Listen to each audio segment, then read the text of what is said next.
Hello sir, government వాళ్ళ మాట్లాడేదా? అవునయ్యా. కాదు సార్, అదేందో తల్లికి వందనం ఇచ్చేది మీరేనా? మేమే పెద్దయినా చెప్పు. అది ఎప్పుడు ఇచ్చారు ఏం కథ చెప్తే కదా.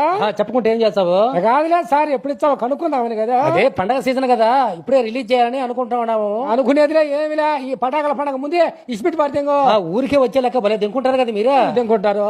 కాదు ఇస్తున్నామని చెప్తారు, వాళ్ళు దింకుంటామని చెప్తే అంటారు ఏమిటి అది. ఇస్తున్నాంలేయ్యా. అది ఇంట్లో ఎంతమంది ఉంటే అంతమందికి 15,000 చొప్పున ఇస్తారా? ఏమాత్రం ఇస్తారు ఏం కథ చెప్తే కదా. అది పెద్దయినా మీకేమైనా బాకీ మేమా?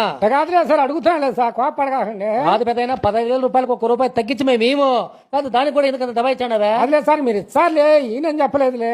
మీ పిల్లోడు ఏం చదువుతున్నాడా? ఆ పిల్లోడు కూడా మీ బల్లోనే చదువుతున్నాడు సార్. మాకేడున్నది బడే సార్, మీరు గవర్నమెంట్ వాళ్ళే కదా, గవర్నమెంట్ బల్లోనే చదువుతున్నాడు. అట్ట చెప్పు వస్తాదిలే. సార్, పిల్లోడికి ఏమైనా బ్యాంక్ బుక్ ఏమైనా తయారు చెప్పమంటావా ఎట్టా? బ్యాంక్ బుక్ వద్దులే, గిన్నీస్ బుక్ ఒకటే తయారు చెప్పి పెద్దది. ఓయమ్మ ఏమిటి సార్? బేసేది పిల్లోడికేయ్యా, వాళ్ళ అమ్మ అకౌంట్ లో పడుతుంది. కోపాడక